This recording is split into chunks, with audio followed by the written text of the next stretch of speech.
lalu itu kita sudah bahas bagaimana cara menghitung integral lipat 3, lalu juga bagaimana cara menghitung volume dari benda pejal menggunakan integral lipat 3 gitu ya. Jadi pada integral lipat 2 dan lipat 3 itu perbedaannya kemarin sudah saya jelaskan ya. Kalau integral lipat 2 itu dia 2 dimensi, kalau integral lipat 3 itu dia 3 dimensi.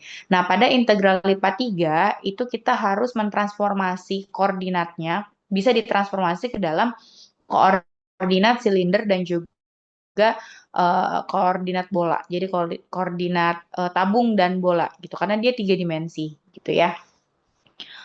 Saya mau share screen dulu.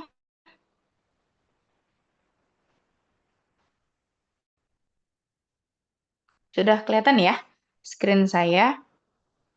Nah, ini jadi triple integral in cylindrical and spherical coordinate. Kemarin itu sudah bahas sampai sini nih, yang example 2 ya.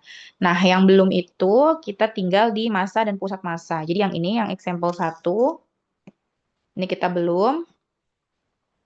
Dan koordinat massa yang ada di sini. Nih, ya, example 3 dan example 4. Kita ke atas dulu.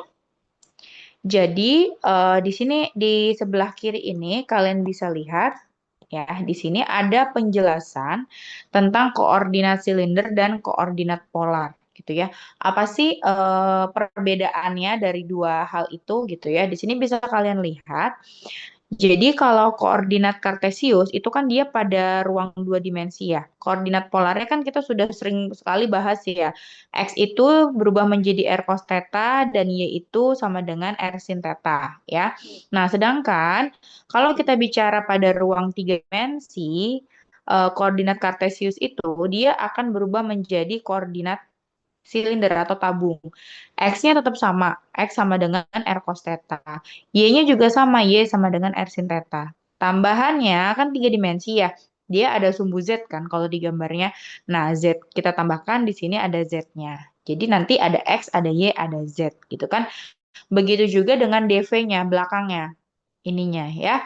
Kalau pada dua dimensi koordinat kartesius itu dx dy kan menjadi dr d theta ya yang di pada materi kita integral lipat 2 kemarin.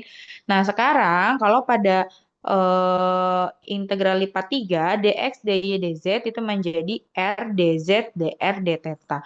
Jadi makanya saya bilang di awal sebenarnya integral lipat 2 dan lipat 3 itu materinya hampir sama loh. Jadi ada massa dan pusat massa, ada juga menghitung volume gitu ya. Cara menghitungnya juga hampir sama, hanya si integralnya saja di sini yang tadinya lipat 2 atau ada dua kali mengintegralkan. Nah, sekarang kita tinggal tiga kali mengintegralkan dengan ada penambahan si Z-nya itu gitu ya. Nah, yang kita bahas hari ini adalah massa dan pusat massa pada integral lipat 3. Kalau pertemuan berapa ya yang lalu itu massa dan pusat massa pada integral lipat 2 itu kan tinggal dikalikan dengan X ya, tapi dibalikkan ya. Kalau X berarti MY, kalau Y berarti MX dibagi M gitu kan ya yang kemarin. Nah, kalau sekarang di sini ada X, ada Y, dan ada Z. Nah, M-nya ada MXY, ada MYZ, ada MXZ gitu. Jadi nanti M-nya itu ada tiga. Kalau kemarin kan M-nya tetap dua ya. Untuk mencari X kan berarti MY dibagi M. Mencari Y, MX dibagi M. Gitu kan pada lipat dua. Nah, sekarang pada lipat tiga juga menyesuaikan. Ada masuk si Z-nya itu. Jadi, kalau di case ini, pada soal ini, kan dia hanya ditanya MXY. MXY itu koordinat Z ya. Nah, kenapa di sini hanya koordinat Z? Memang koordinat X dan Y-nya kemana gitu kan? Nah, di sini kalian bisa lihat pada gambar 4 ya. Jadi soal ini gambarnya ini gambar 4. Di sini bisa kalian lihat si tabung ini dia apa namanya pusat tabungnya itu dia berhimpit dengan si pusat koordinat di 0,0. Lihat deh di gambar ini, nih, ini kan alasnya ya, lingkaran ya tabungnya. dia pusatnya ada di sini ya di 0,0. Berarti ini kan pusat ini kan sumbu X dan sumbu Y ya di 0,0. Maka otomatis pusatnya ya di 0,0 gitu. Kita kan mau mencari massa dan pusat massa ya. Pusat massa itu kan waktu itu pernah saya jelaskan, misalkan saya punya lingkaran lah gitu ya, terus saya mau bikin meja, mejanya bentuknya lingkaran permukaannya. Tapi kakinya itu saya mau buat hanya satu saja kaki mejanya. Di mana titik koordinat letak si kakinya tersebut agar mejanya itu tidak jomplang. Logikanya kalau bentuknya lingkaran, maka titik yang nanti menjadi tumpuan kaki dan mejanya itu kan otomatis ada di pusat lingkarannya ini ya, di tengah-tengah diameternya ya, di pusat. Kayak gitu. Ya, pasti kan nanti kalau memang dia berada di sumbu koordinat, pasti ini kan di 0,0. Misalkan ini koordinatnya, ini lingkarannya gitu ya. Pusat lingkarannya berhimpit dengan si pusat koordinat 0,0. Berarti kakinya itu ya ada di 0,0, nggak usah kita hitung lagi, gitu kan? Nah, ini juga sama. Kenapa tadi X-Y-nya nggak kita hitung, kita hanya menghitung Z-nya saja di sini? Karena si pusat lingkarannya ini dia berhimpit dengan pusat koordinat XY. Pusat koordinat XY itu kan 0, 0 ya. Berarti pusat massa si tabung ini pada koordinat X dan Y ya 0,0 juga. Nah, sekarang tinggal kita cari pada koordinat Z-nya. Z-nya tuh nggak 0. Kenapa? Karena dia di sini punya tinggi. Tuh. Nah, kita harus hitung lah berapa ini pusat massa dari garis Z dari sini ke sini. Inilah yang kita hitung. Maka di sini hitungannya hanya Z saja. Rumusnya dari MXY dibagi M. Bukan karena XY-nya itu tidak ada rumusnya. Rumusnya ada dan rumusnya sama seperti ini ya. Tinggal diganti-ganti aja nanti XY, YZ, XZ gitu ya. Tetapi karena tadi pusat tabungnya itu sama dengan pusat koordinat, maka pada koordinat X dan Y dia 0,0. Kalau nanti gambarnya si tabungnya ini itu ngegeser sedikit ke kanan lah atau ke kiri gitu ya. Intinya pusat tabungnya itu tidak sama dengan pusat koordinat, dia nanti akan ada si X dan si Y. Makanya di sini kan ditulis ya, X sama dengan Y itu sama dengan 0. Jadi yang dihitung di sini hanya Z. Karena yang punya tinggi itu di sini hanya Z-nya saja, X-Y-nya ada di pusat. Seperti itu ya. Kalau perhitungan sih saya rasa kalian sudah bisa ya ngitung ini. Nah, kita tinggal di sini nggak ada rumusnya sih kayaknya yang untuk YZ. Cuma khawatir nanti kalau ujian khawatirnya yang keluar justru yang bukan di pusat ya. Jadi di sini kita tambahkan saja, kita tuliskan rumusnya ya.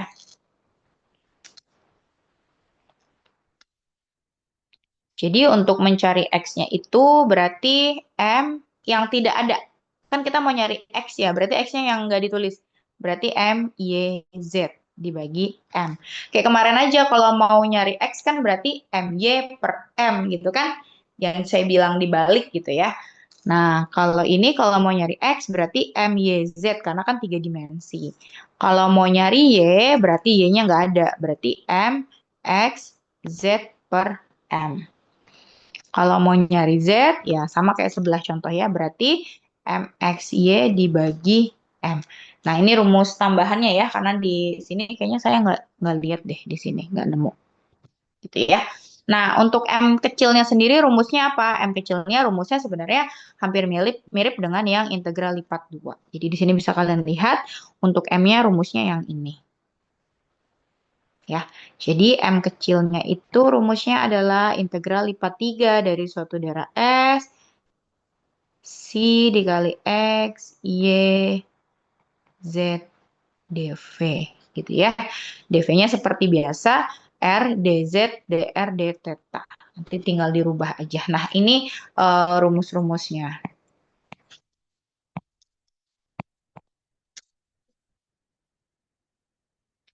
Jaga-jaga nanti kalau soalnya itu X-nya tidak berhimpit di pusat massa. Gitu ya. Nah, untuk contoh 1, gambarnya ini tadi ada di gambar 4 ya. Kita pertama-tama kita cari M-nya dulu ya. M-nya integral lipat 3 dari ini. Nah, ini sama dengan di atas tadi ada rumusnya yang dikalikan dengan K. Mana ya?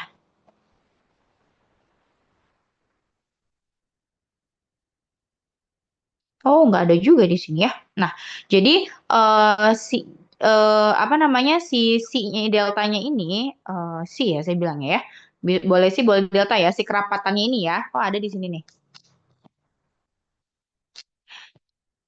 Deltanya ini delta x y z-nya itu sama dengan kz di mana k-nya itu adalah konstan. Jadi delta yang ini itu adalah kz. K Z, K-nya itu kan konstanta, jadi K-nya taruh di depan ya. Jadi K integral ZR dz dr d theta. Z-nya kita integralkan karena kan memang ada variabel Z yang harus dihitung, ada dz. Jadi yang taruh di depannya adalah yang konstan yaitu si K gitu ya. Nah, tinggal batas-batasnya saja kalian lihat di gambarnya ya. Di sini karena dia lingkaran dan tidak dibatasi di kuadran berapa, berarti di sini untuk tetanya dari 0 sampai 2V. Lalu di sini jari-jarinya bisa kalian lihat di gambar, jari-jarinya itu sebesar A dari pusat ya, dari pusat 0 sampai ke samping itu dia panjangnya A atau jari-jarinya A, berarti batas untuk R-nya itu dari 0 sampai A, lalu untuk yang si Z-nya dari 0 sampai H. Karena di gambar kelihatan nih ya, ini sumbu Z-nya vertikal ke atas, si tabungnya ini tingginya H. Dimulai dari permukaan bawahnya itu kan koordinatnya kan tadi di 0 ya, tingginya H. Berarti 0 sampai H. Jadi yang akan kita hitung batas-batasnya tuh ini.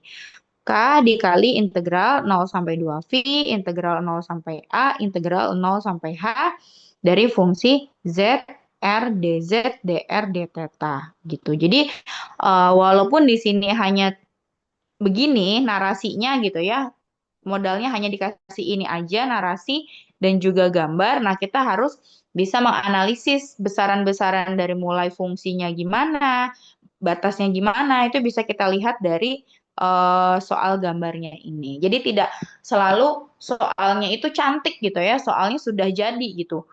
Soalnya misalkan langsung begini gitu ya, enak banget kalau soal langsung begini. Tapi terkadang ada juga soal yang membutuhkan kemampuan analisis kita. Jadi kita analisis dulu bisa dari soalnya tersirat gitu ya, angka-angkanya atau angka-angkanya bisa ada di dalam gambar. Jadi kita lihat dari gambarnya dulu gitu ya. Oke, nah ini tinggal diintegralkan aja. Saya rasa kalian mengintegralkannya sudah tidak ada masalah ya. Nah, di sini didapat M-nya itu sama dengan setengah KH kuadrat Pi A kuadrat. Lalu setelah dapat M kecil, karena kita mau nyari Z, Z itu tadi rumusnya MXY dibagi M, maka kita cari MXY-nya gitu ya. Berarti MXY sama dengan integral lipat 3 Z delta X, Y, Z, DV. Nah, tinggal diganti aja. Nah, nanti kalau misalkan eh M-nya kita mau cari siapa? Misalkan X ya. M, Y, Z berarti nanti di sininya X gitu ya rumusnya. Jadi menyesuaikan kalau Y sama dengan MXZ berarti nanti rumus untuk si M-nya adalah dikalikan dengan Y delta X, Y, Z, DV gitu. Jadi rumus-rumusnya itu yang dihafalkan sebenarnya satu aja, sisanya tinggal menyesuaikan seperti itu. Hitung-hitung-hitung-hitung, dapat si MX-nya adalah 1/3 KH pangkat 3 Pi A kuadrat. Kita sudah punya M-nya tadi yang ini, kita juga punya MXZ-nya yang ini. Kita tinggal cari koordinat Z. Z sama dengan MXY dibagi M, tinggal dimasukkan aja, dibagi, dihitung, hasilnya adalah 2/3 H. Oh, berarti titik seimbangnya pada koordinat si Z itu ada di 2/3 H. Sekitar di sini mungkin ya. Nih, di sinilah ya. Oh, berarti ini nih titik keseimbangannya ada di sini. Kan bawahnya di 0,0 ya, berarti sekitar ada di sini benda tersebut pusat masanya. Seperti itu. Oke. Ada yang ingin ditanyakan untuk example satu ini? Ini ya rumus tambahannya dicatat dulu. Karena di sini saya sepertinya nggak nemu ya, nggak ada di sini. Oke, kita lanjut. Ini yang example 2 itu sudah. Ya, ada yang mau ditanya? Saya mau nanya tadi Bu, yang apa contoh yang pertama itu. Mm-mm. Di situ kan delta X, Y, Z-nya pakai sama dengan KZ ya, Bu. Nah, ini tuh emang dari soal ini aja atau dari untuk setiap integral masa dan pusat masa integral lipat 3 tuh delta X-nya pakai KZ juga, Bu? Ka- eh, ininya deltanya itu kan dia fungsi kerapatannya ya. Kerapatan itu di soal selalu diketahui, tapi kalau misalkan tidak diketahui, dia dianggapnya konstan. Nah, kalau konstan itu, maka deltanya rumusnya adalah KZ. Gitu. Kalau dia tidak konstan, masa jenisnya itu, dia nanti akan diketahui berapa berapa dari kemarin kan kita menemukan ya ada beberapa contoh yang dia dimintanya apa gitu untuk deltanya. Jadi tidak selalu KZ. Tapi kalau misalkan di soal itu tidak diketahui, berarti dianggapnya konstan. Kita tinggal kita rubah menjadi KZ. Tapi kalau diketahui deltanya apa, berarti pakai deltanya yang diketahui di soalnya itu. Gitu. Baik, terima kasih, Bu. Oke, sama-sama. Ada lagi yang ingin ditanyakan? Silakan.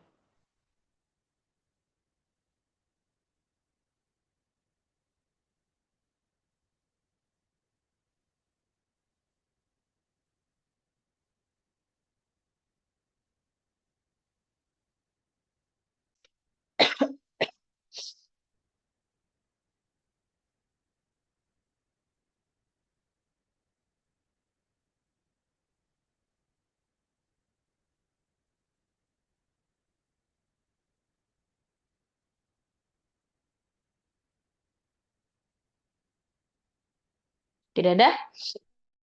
Oke, kita lanjut. Example 3 kemarin belum ya? Ini example 2 yang udah coret-coretannya, example 3 belum. Tapi ini ngitung volume ya. Volume juga udah sih. Oh, ini apa nih pertanyaannya? Oh, ada volume dan pusat massa juga ya ternyata. Oke. Di sini dia diminta ada dua yang ditanya, menghitung volume dan pusat massa ya. Ini bisa dilihat pada gambar 9 bangunnya. Nah, rumusnya sama ya, kayak tadi gitu ya. Nah, karena di sini juga tidak diketahui gitu untuk apa namanya, pusat apa density-nya ya, si deltanya itu ya, maka di sini rumusnya juga sama. Jadi kita rubah menjadi KZ gitu. Nanti tinggal di apa ditransformasi aja untuk koordinatnya gitu. Nah, di sini kenapa berubah menjadi rho kuadrat sin si d rho d theta d si. Nah, di sini dirubahnya dari sini. Nih, tuh. Jadi x-nya ini berubah menjadi ini, y, terus di sini z gitu ya. Jadi tinggal disesuaikan aja. Nanti ini boleh kok ditulis ya di cheat sheet kemarin Bu Elis sudah WA saya gitu ya untuk UAS. Seperti biasa nanti boleh bawa catatan eh, rumus-rumus mana ya chatnya. Satu lembar ya ukurannya A4 deh kalau nggak salah. Nanti saya cari lagi chatnya.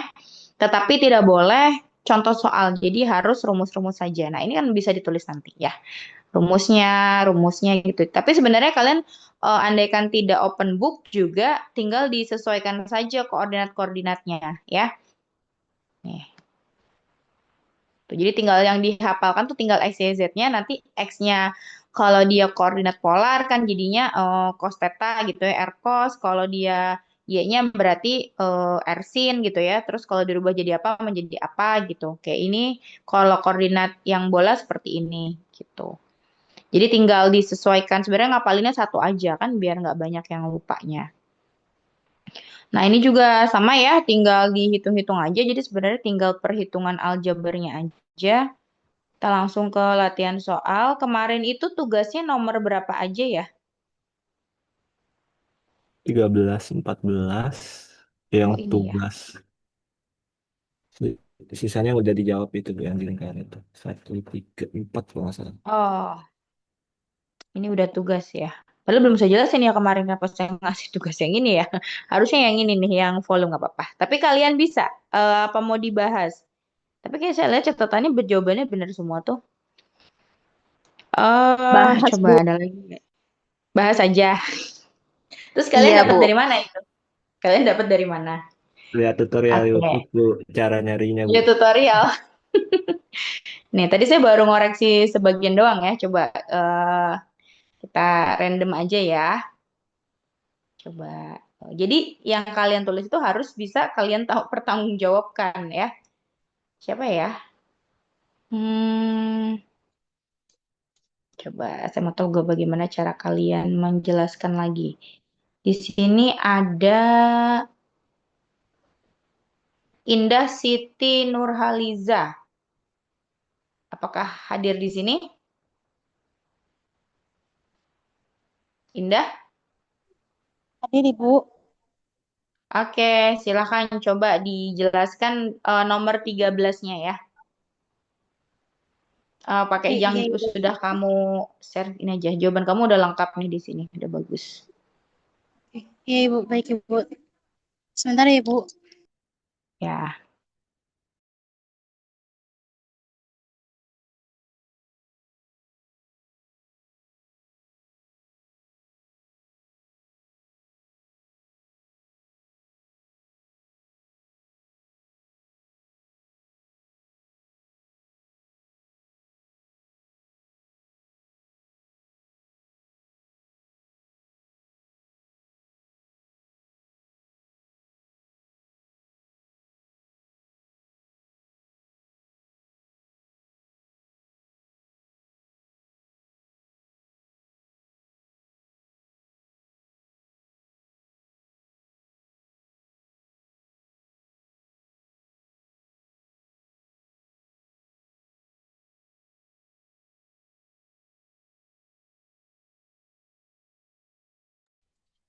Izin share screen ya Ibu.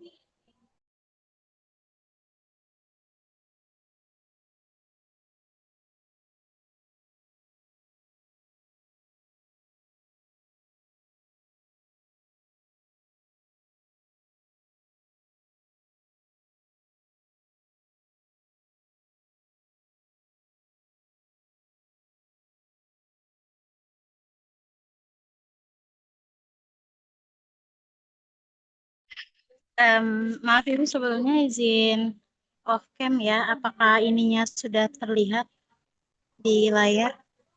Oke, sudah terlihat. Silakan. Oke, jadi nomor 13 itu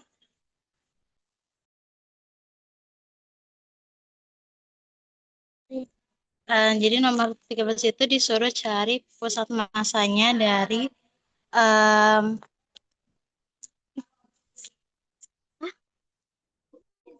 dari fungsi Z Z sama dengan 12 min 2 X kuadrat min 2 Y kuadrat itu yang di atas. Terus yang di bawahnya itu Z sama dengan X kuadrat plus Y kuadrat. Di sini saya cari dulu batas Z, R sama tetanya dulu. Nah, yang batas Z itu yang atas pakai yang fungsi yang atas itu 12 min 2 X kuadrat min 2 Y kuadrat. Nah, ininya si 2X kuadrat, min 2X kuadrat min 2Y kuadrat itu saya eh, em, kayak di simpelin gitu ya Bu. Jadi 12 min 2 dalam kurung S kuadrat plus Y kuadrat. Nah, sama dengan 12 min 2 R kuadrat karena X kuadrat plus Y kuadrat itu kan sama dengan R kuadrat. Nah, untuk yang bawahnya juga sama di batas bawahnya juga itu Z sama dengan X kuadrat plus Y kuadrat sama dengan Z sama dengan R kuadrat karena X kuadrat sama plus Y kuadrat itu sama dengan R kuadrat. Terus yang batas Z-nya jadi dari R kuadrat sampai batasnya itu kurang lebih dari sama dengan R kuadrat dan kurang dari sama dengan 12 min 2 R kuadrat. Terus yang selanjutnya itu ada batas R-nya. Batas R-nya itu em, karena Z-nya itu sama em, 12 apa ya? Z itu 12 min 2 X kuadrat min 2 Y kuadrat sama kayak yang Z yang bawahnya juga X kuadrat plus Y kuadrat. Jadi ini saya langsung masukin aja yang dari hasil si batas Z-nya. Jadi 12 min 2 R kuadrat sama dengan R kuadrat. Nah, ini 12 saya turunin, terus eh, si min 2 R kuadratnya pindah ruas, jadi 3 R kuadrat. Nah, ini saya langsung dibagi aja, 12 bagi 3 sama dengan 4 sama dengan R kuadrat. Nah, R-nya itu sama dengan plus min 2. Jadi batasnya itu dari 0 sampai 2. Terus batas tetanya itu karena dia berbentuk lingkaran penuh atau lingkaran penuh, jadinya satu putaran. Nah, satu putaran itu kan 360 derajat. Jadi sini batasnya dari 0 sampai 2pi. Lalu di sini saya cari,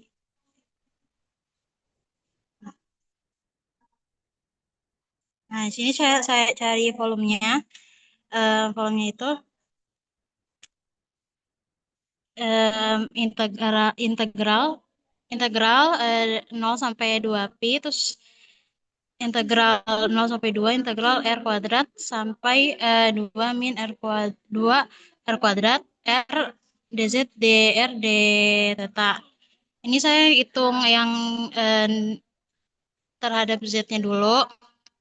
Ini kalau misalkan diintegralin jadi RZ batasnya R kuadrat sampai 12 min 2 R kuadrat. Nah, ini dihitung hasilnya 12 R min 2 R pangkat 3 min R pangkat 3. Terus habis itu ini oh ya ini ada hasilnya terakhir yaitu 12 R min 3 R pangkat 3. Nah, ini langsung lanjut diturunin terhadap DR. Diintegralin terhadap DR. Ini diintegralin hasilnya itu um, 12 12. Nah, habis itu diintegralin lagi terhadap theta. Nah, hasilnya itu kan 12 theta, batasnya 0 sampai 2pi. Nah, hasilnya itu 24pi. Terus lanjut cari momennya, itu terhadap bidang XY, mencari MXY. Ini sama rumusnya, cuman ini ditambahin Z, karena kita nyari titik Z-nya. Ini dihitung integral 0 sampai 2pi, integral 0 sampai 2, integral R kuadrat sampai 12 min 2 R kuadrat, Z, R, dz, dr, d theta. Nah, ini sama juga dihitung dari dz-nya dulu. Dihitung ini agak lumayan panjang ya hasilnya caranya. Nah, hasilnya itu integral 2 sampai 0 sampai 2pi, 0 sampai integral 0 sampai 2, terus 72 R min 24 R pangkat 3 plus 3 per 2 R pangkat 5 dr d theta. Terus lanjut.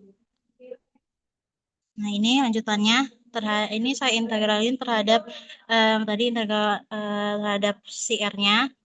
Nah, hasilnya itu integral 0 sampai 2pi 64 d theta. Nah, ini lanjut diintegralin terhadap si d theta-nya. Nah, hasilnya itu 128pi.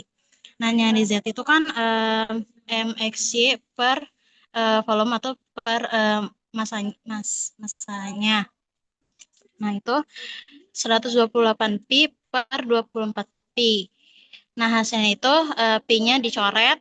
Hasilnya itu ini tinggal diperkecil jadi 16/3. Jadi pusat masanya itu ada di 0,163. Nah, si X sama X sama Y-nya itu kenapa bisa 0? Karena bendanya itu simetris terhadap sumbu Z. Makanya koordinat pusat massa X sama Y-nya itu adalah 0.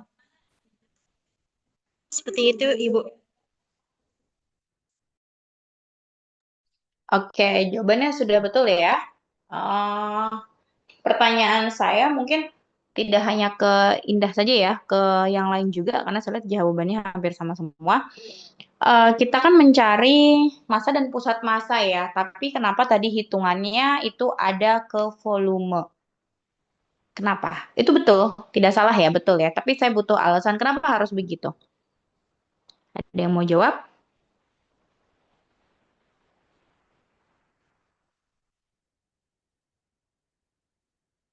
Karena bukan ini ya Bu, buat nyari koordinat pusat si jetnya, kita perlu momentum bidang XY-nya dibagi dengan volume buat dapat titik si jetnya Ibu. Bisa nggak kalau pakai rumus yang tadi saya jelaskan yang di buku Purcell? Hasilnya akan sama atau beda?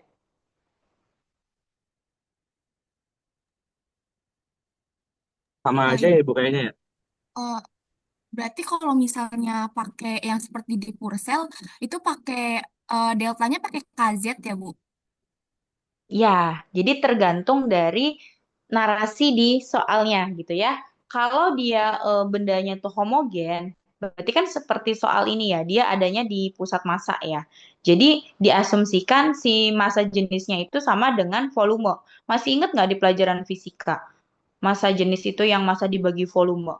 Ya, kalau misalkan dia bendanya homogen, berarti kan dianggapnya konstan. Maka kalau dikalikan itu sama dengan volumenya. Jadi di sini kalian ganti dengan V. Padahal kalau misalkan massa dan pusat massa itu kan rumusnya pernya itu per M ya. Paham nggak maksudnya? Di sini kan Z sama dengan MXY dibagi V. Kalau di buku Purcell tadi kan Z sama dengan MXY dibagi M kecil. Nah, kalian menghitung V-nya ini kan tadi dapat 20 berapa? 24 ya, 24. Nah ya, 24 pi.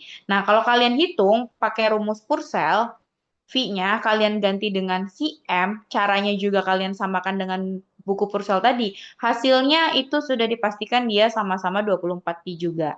Makanya tadi saya bilang jawabannya rata-rata pada benar, tapi saya ingin tahu alasannya kenapa kalau di buku itu pakai M, kalau di sini pakai V. Tadi temennya ada yang jawab karena dia ada di pusat massa yang XY-nya itu sama dengan 0 gitu ya. Dan bendanya juga homogen. Di ceritanya tadi kalau nggak salah ada kalimat homogen, tulisan homogenes gitu. Apa gitu ya.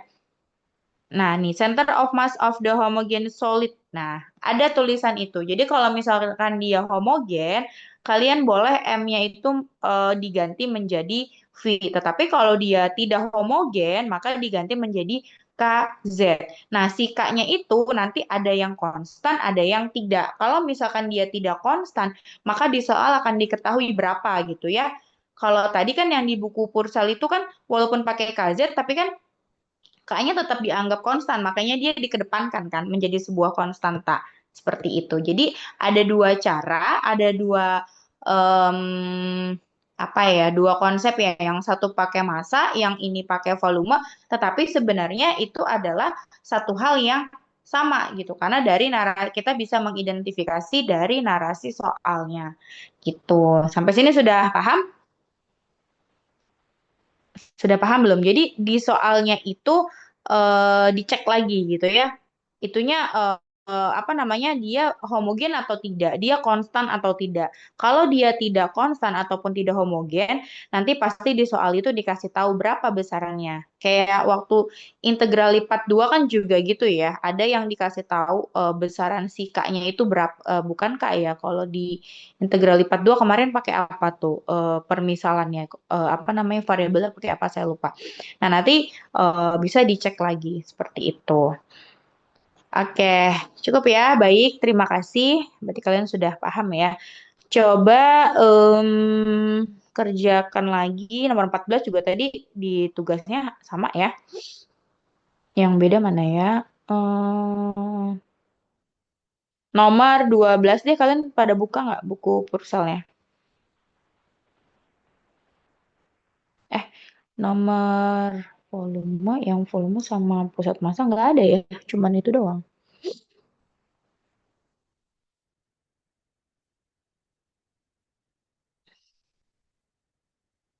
Jadi udah kalau ada kata oh density is proportional to the distance from the center of the sphere itu udah pasti x-nya 0. Mana ya? Oh, Nggak ada nih contohnya apa soalnya sudah habis nih yang ada masa dan pusat masa digabung.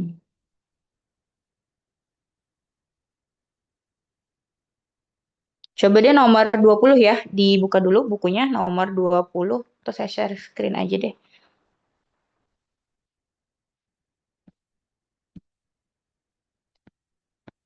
Terlihat ya nih yang ini, yang nomor 20. Nih,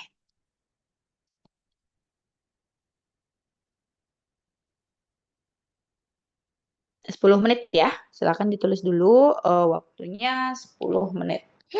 Sampai jam 11 ya. Nanti boleh di kolom chat atau raise hand.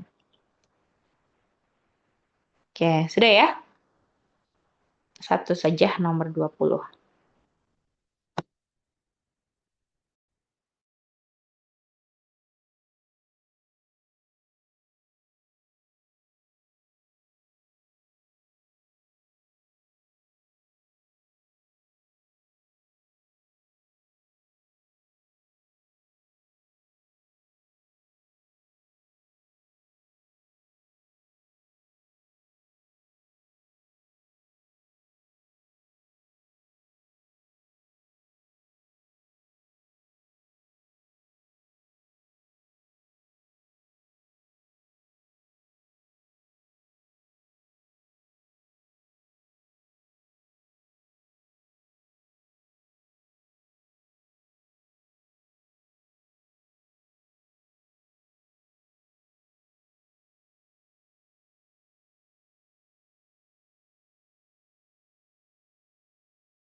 Oke, ada yang mau coba? Silahkan. Sudah jam 11 nih.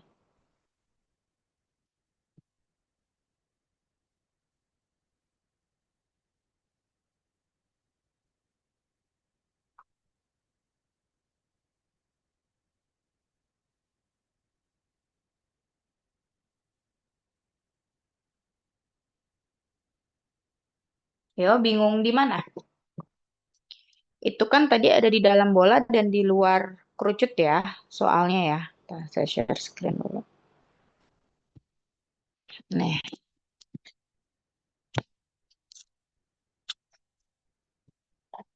jadi nih ya.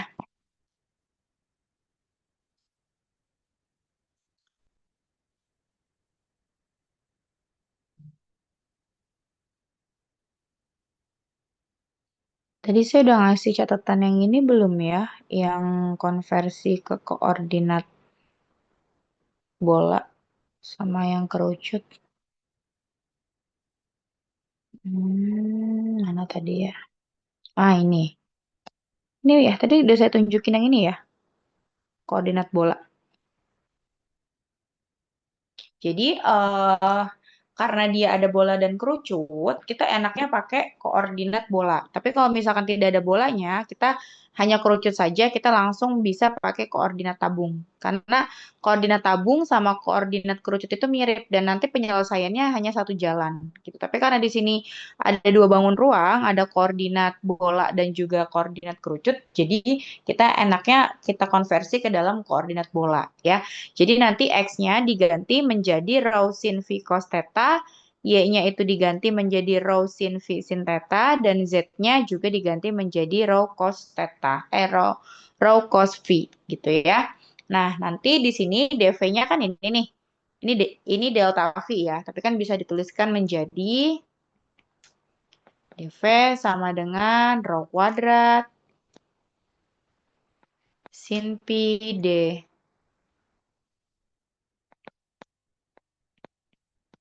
Nah, ini ya.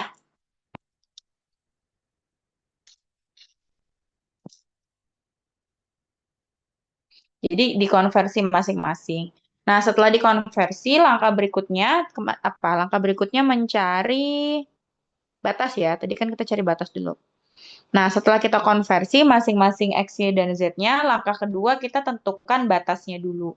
Ya, batas dari masing-masing koordinatnya. Kan itu ada bola, ada kerucut. Nah, yang bola itu batasnya row-nya berapa sampai berapa.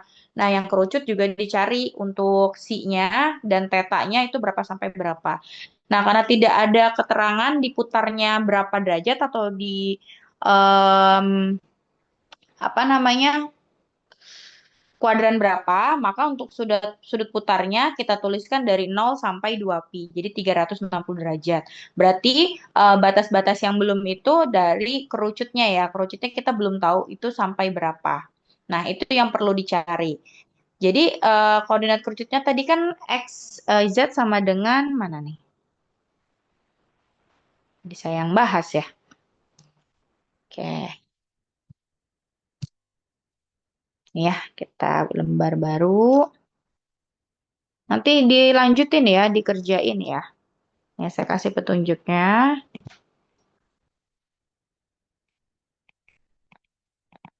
Jadi diketahui X kuadrat ditambah Y kuadrat ditambah Z kuadrat sama dengan 16. Z-nya ini bola ya. Dalam bola. Lalu Z-nya sama dengan X kuadrat tambah Y kuadrat. Akar X kuadrat ditambah Y kuadrat. Ini di luar kerucut.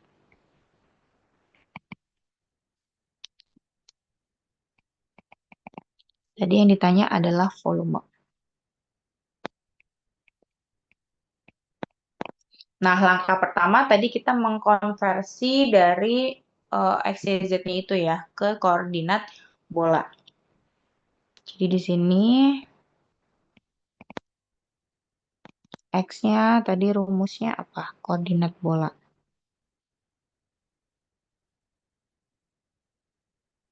Nih ya. Rho sin cos, rho sin sin. Saya juga kadang suka kebalik-balik gitu. Berarti X-nya rho sin V dikali cos theta ya. Tadi Y-nya sin ya. Rho sin V dikali sin theta. Terus tadi Z-nya tuh cos doang ya. Rho cos C. Gitu kan? Terus DV-nya tadi sudah kita rubah yang di buku tadi. Nah, di sini DV-nya tadi rho kuadrat sin.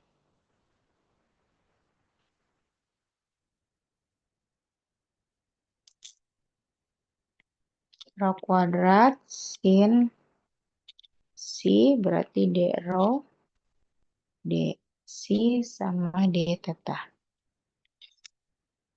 Oke ya. Oke, langkah 1 di sini kita harus tentukan batas dulu.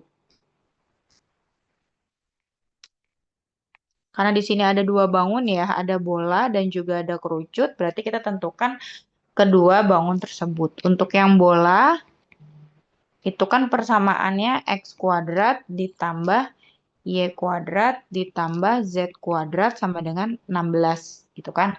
Nah, ini sebenarnya dari sini kita bisa langsung tahu nih, kalau X kuadrat tambah Y kuadrat ditambah Z kuadrat sama dengan 16, itu artinya rho-nya itu adalah akar dari 16. Jadi, di sini kita bisa langsung dapat rho-nya itu 4 gitu ya. Nah, kenapa sih bisa rho-nya kayak gitu? Sebenarnya tinggal kalian tambah-tambahin aja. Jadi, tinggal disubstitusi aja. Nah, dari sini kan kita dapat nih tadi. Ini tuh sebenarnya rho kuadrat sama dengan 16. Berarti rho-nya sama dengan plus minus 4. Nah, kenapa bisa seperti ini? Kita tinggal masukin aja dari persamaan X kuadrat tambah Y kuadrat. Ini kan X kuadrat ditambah Y kuadrat ditambah Z kuadrat sama dengan 16. Kita substitusi saja si rho X-nya masing-masing dari koordinat bola yang tadi ya. Ini kan rho-nya ini ya persamaannya nih. X-nya, Y-nya sama Z-nya maksudnya. Berarti tinggal rho sin cos kuadrat ditambah yang Y berarti rho sin kuadrat muat ya ditambah rho cos kuadrat. Nah, sama dengan 16. Itu tinggal kita kuadratkan masing-masing. Berarti sama dengan rho kuadrat sin kuadrat C cos kuadrat theta ditambah rho kuadrat sin kuadrat C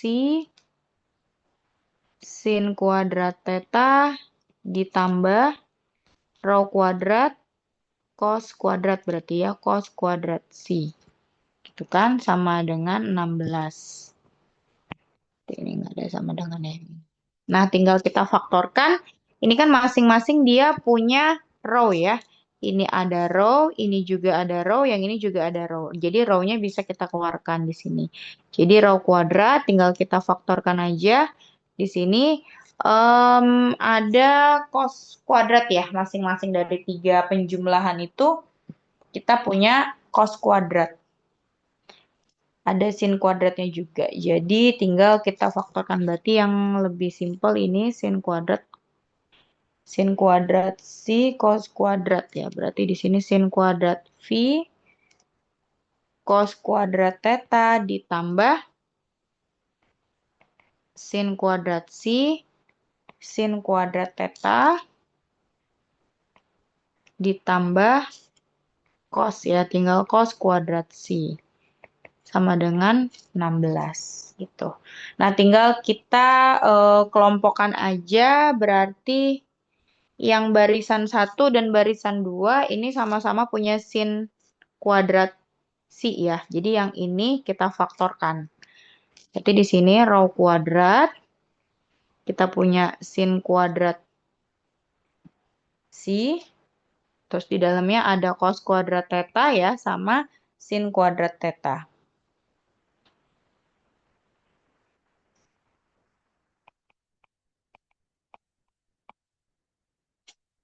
Terus yang belum masuk tinggal yang bawah cos kuadrat theta. Nggak muat.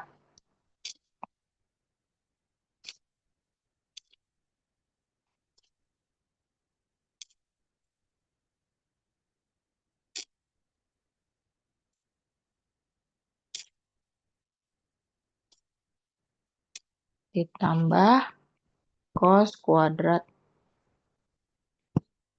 sama dengan 16.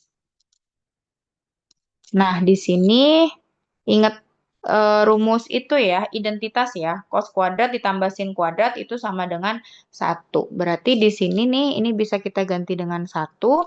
Terus ini sama ini juga bisa kita ganti dengan 1. Berarti di sini sin kuadrat si dikali cos kuadrat tambah sin kuadrat kita ganti 1 ditambah cos kuadrat sama dengan 16. Terus ini sama ini kan juga sama ya, bisa kita ganti 1. Jadi rho dikali 1 sama dengan 16. Rho kuadrat, sorry. Berarti di sini rho-nya plus minus 4 ya.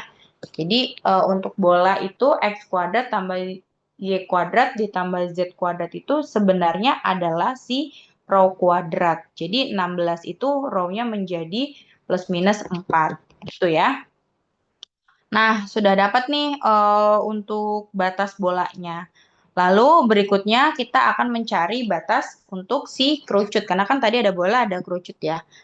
Nah, berarti di sini untuk batasnya dari 0 sampai 4 gitu ya. Terus yang kedua, untuk kerucut, kan tadi di soal kerucutnya itu berapa? X kuadrat tambah Z kuadrat ya. Berarti Z sama dengan akar X kuadrat ditambah Y kuadrat. Nah, kita rubah juga ke dalam bola. Berarti tadi kan Z-nya itu rho cos theta ya, sama dengan rho sin theta. Nah, nanti kan bisa dibagi menjadi tangen ya. Oh, kok cos theta sih, saya suka kebalik-balik. Cos phi.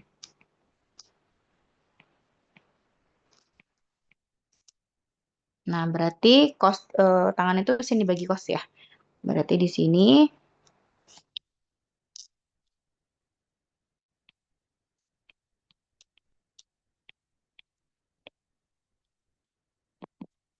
terus ini habis kan ya, ini rho-nya habis.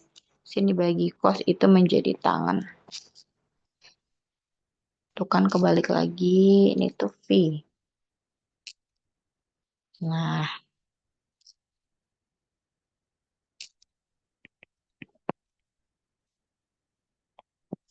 tangan V sama dengan 1. V-nya berapa berarti? 45 ya. Sin 45 dibagi cos 45 kan setengah akar 2 dibagi setengah akar 2, 1 ya. Berarti di sini 45 derajat. Pi per 4 ya berarti.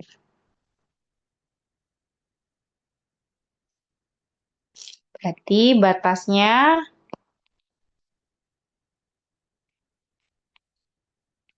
nah, di sini kan dia di luar, ada kata di luar kerucut dan di atas bidang XY ya. Berarti kalau misalkan di luar kerucut, di atas bidang XY, dan Pi-nya itu dimulai dari 45 derajat, berarti dia sampai kalau di kuadran 1 itu kan 90 derajat ya. Kebayang nggak? Di kuadran 1 itu kan dari 0 sampai 90. Dia di luar kerucut dan di atas bidang XY. Berarti kan artinya dia di sebelah kanan ya, di kuadran 1. Berarti dari Pi per 4 sampai Pi per 2. Nah, ini untuk batas-batasnya. Sedangkan yang berikutnya untuk batas sudut. Si tetanya ya, karena tidak diketahui di soalnya dibatasi oleh berapa derajat, berarti kita anggap dia full 360 derajat. Gitu. Nah, tinggal kita buat integralnya. Berarti tadi yang ditanya volume ya. Integral berarti dari tetanya dulu kan yang di paling luar berarti 2pi. Terus tadi urutan kedua apa? Sisinya ya.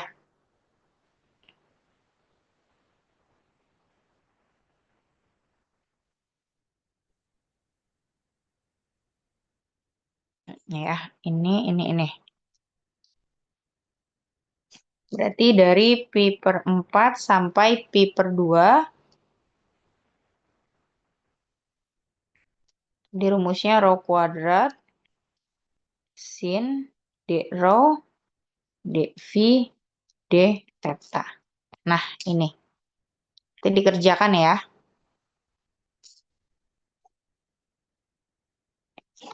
Oke, silahkan dicatat dulu, nanti dikerjakan. Nih ya, tadi saya kecilin. Dah, atau di foto yang halaman pertamanya dulu.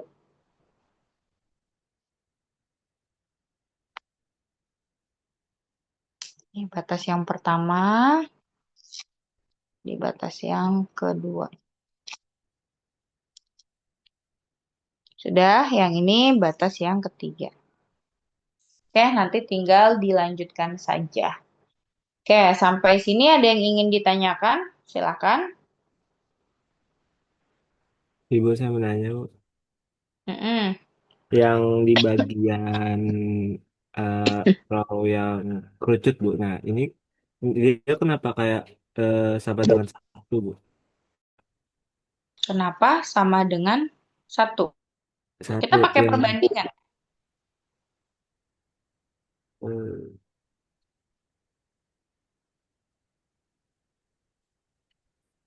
Halo, suara saya terdengar?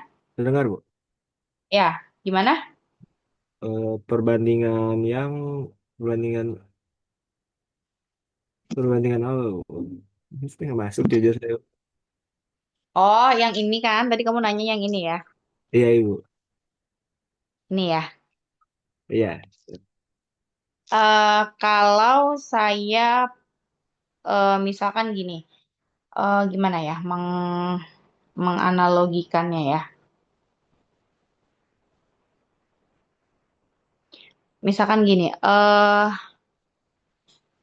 row cos pi itu sama dengan row sin pi dikali 1, misalkan. Kan sama aja ya, kan kita boleh merubah apa? Boleh merubah bentuk, tetapi kita tidak boleh merubah nilai. Gitu kan ya? Berarti kalau ini dibagi ini sama dengan saat ini dibagi ini. Gitu. Bener nggak? Oh, iya, Ibu, iya. Paham, paham, paham. Paham kan ya? Ini kenapa saya nulisnya teta mulu ya? Ini begini loh. Si, gitu. Perbandingan apa sih namanya ya? Berbalik nilai ya. Konsepnya kalau di SMP ya bahasanya. Gitu. Jadi kita jadikan satu karena kita mau cari si nilai sudutnya ini. Sebenarnya kalau nggak dibalik juga dari sini kita udah bisa ngeliat ya. Nih dari sini kita udah bisa tahu. Ini kan dicoret nih si row-nya ya. Kan sama nih. Berarti cos sama dengan sin. Cos theta sama dengan sin theta. Berapa sudut yang sama antara cos dengan sin? Semuanya sama-sama 45, bener nggak? Cos 45 kan setengah akar 2, sin 45 juga setengah akar 2.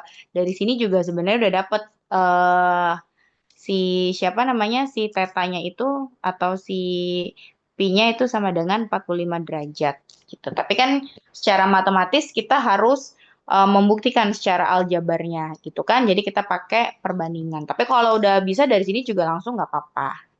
Tuh ya. Ada lagi yang mau ditanyakan?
Tidak ada yang mau ditanya?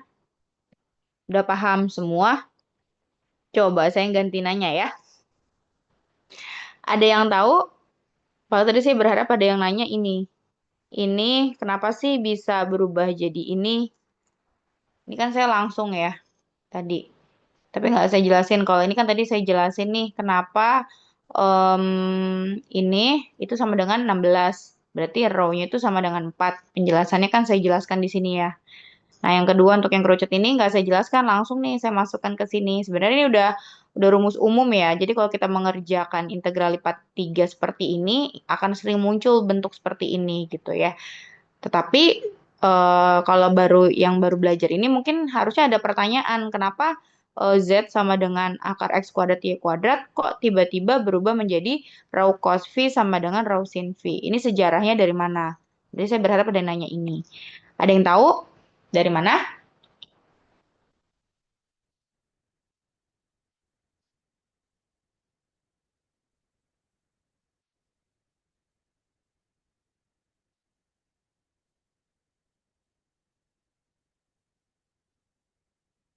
Konsepnya sama seperti yang atas ya. Kita semua fokusnya ke dalam koordinat bola. Ya, nah yang atas ini tadi kan X kuadrat tambah Y kuadrat tambah Z kuadrat masing-masing kita ubah dong ke dalam koordinat bola. Hitung-hitung, kita dapat bentuk paling sederhana, row-nya sama dengan 4. Yang ini juga sama. Ini harus kita rubah semua ke dalam koordinat bola. Jadi disubstitusi. Z-nya dirubah menjadi row cos V, lalu X-nya juga dirubah jadi row sin V cos theta, yang Y-nya juga dirubah menjadi ini. Nanti setelah dirubah, dihitung terakhir itu dapat row cos V sama dengan row sin V gitu ya. Jadi kalau sudah lancar dan sering mengerjakan dari sini ke sini pasti sudah hafal seperti tadi ya.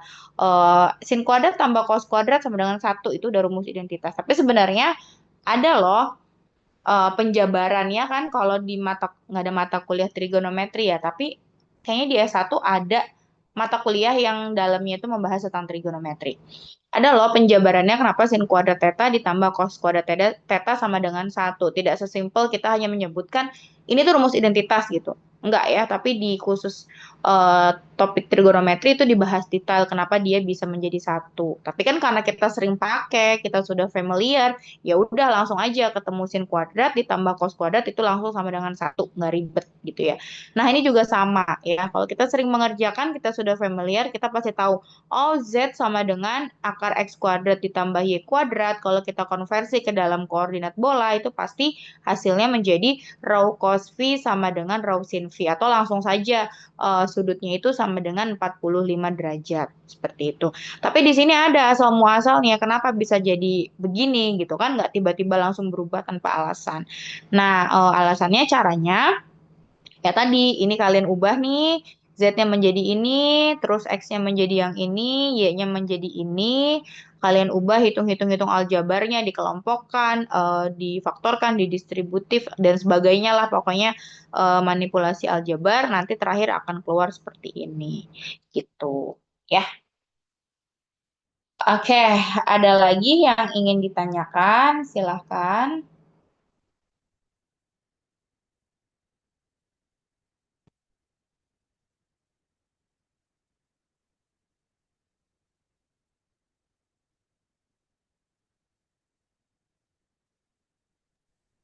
Ibu mau tanya berarti nanti pas UAS harus dijabarin juga atau boleh langsung ya, Bu?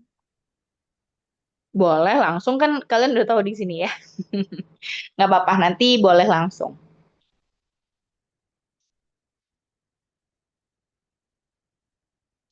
Karena kan udah dijelasin ya, kecuali kalau belum dijelaskan, misalkan ada tugas nih, tapi saya belum ngejelasin gitu kan. Kayak tadi tuh kok bisa massa jadi berubah jadi V. Nah itu harusnya tahu alasannya kenapa massa bisa berubah jadi V. Karena kan saya belum menjelaskan ya, artinya ketika kalian mendapatkan sesuatu atau rumus baru, itu kalian harus tahu itu dari mana gitu kan. Karena memang belum dijelaskan di sini. Jadi kalau ditanya harus tahu tuh dari mana. Kalau ini kan udah dijelaskan, berarti pasti kalian sudah tahu. Oh, kalau ini sama dengan dirubah menjadi ini, gitu cara singkatnya. Tuh. Ada lagi yang ingin ditanyakan? Tidak ada? Oke, berarti tugas hari ini hanya satu ini ya, tinggal kalian lanjutkan saja untuk menghitung yang bagian integral ininya. Kalau ngitung integral mah saya yakin kalian sudah bisa lah ya, harus bisa, pasti bisa ya. Hanya ketelitiannya saja, saya juga kadang kalau menghitung banyak-banyak, double-double gini, ada aja gitu ketemu yang errornya di tengah-tengah ya. Suka salah penulisan dikit aja itu nanti hasilnya udah beda sampai ke bawah-bawah. Jadi kalau misalkan ada kesalahan, pasti karena faktor ketelitian, bukan karena faktor tidak paham ya kalau menurut saya. Jadi kalau saya ngoreksi ujian itu, saya lihat kesalahannya di mana, apakah di konsepnya, di atasnya, atau hanya di perhitungan bawah. Itu nanti pembobotan soalnya berbeda. Karena yang tidak paham konsep dengan yang kurang teliti itu beda. Tapi tetap faktor ketelitian itu sangat penting ya. Konsepnya paham, tapi kalau tidak teliti, percuma. Begitu sebaliknya, kalau kalian super teliti tapi konsepnya nggak ngerti dari atas ya udah salah gitu ya. Jadi pemahaman konsep dengan ketelitian itu sebenarnya dua hal yang sama-sama penting. Tapi kalau ditanya urgensinya yang mana ya lebih penting konsepnya gitu ya. Tapi harus diusahakan, harus teliti juga sampai ke bawah biar nilainya sempurna gitu, nggak ada poin-poin yang berkurang. Seperti itu. Oke, ada yang mau ditanya? Tidak ada? Cukup ya, jika tidak ada yang ingin ditanyakan, berarti kita tinggal sisa satu pertemuan. Mungkin besok, eh, kalau tidak ada kegiatan, saya bisa Zoom di jam 8 ya. Kemarin untuk atur KP-nya, tetapi kalau misalkan memang saya bentrok dengan, sejauh ini sih belum ada info apapun ya.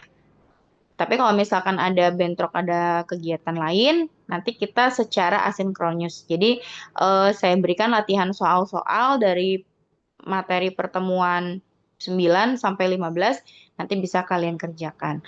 Untuk jadwal UASnya sudah keluar ya, itu di hari Rabu. Nanti untuk seatnya ukurannya berapa, nanti saya WA ke PJ-nya. Jadi biar ada bukti secara tertulisnya gitu ya. Nanti saya forward dari Bu Elis. Seperti itu. Oke, cukup ya. Tugasnya ini dikumpulkannya besok, berarti kan hanya menghitung ini saja ya.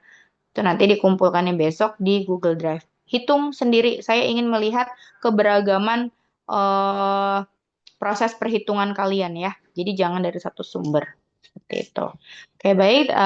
Terima kasih banyak. Saya akhiri perkuliahan hari ini. Wassalamualaikum warahmatullahi wabarakatuh. Selamat siang semuanya. Waalaikumsalam warahmatullahi Waalaikumsalam wabarakatuh. warahmatullahi Selamat siang, Bu. wabarakatuh. Terima kasih. Terima kasih, Bu.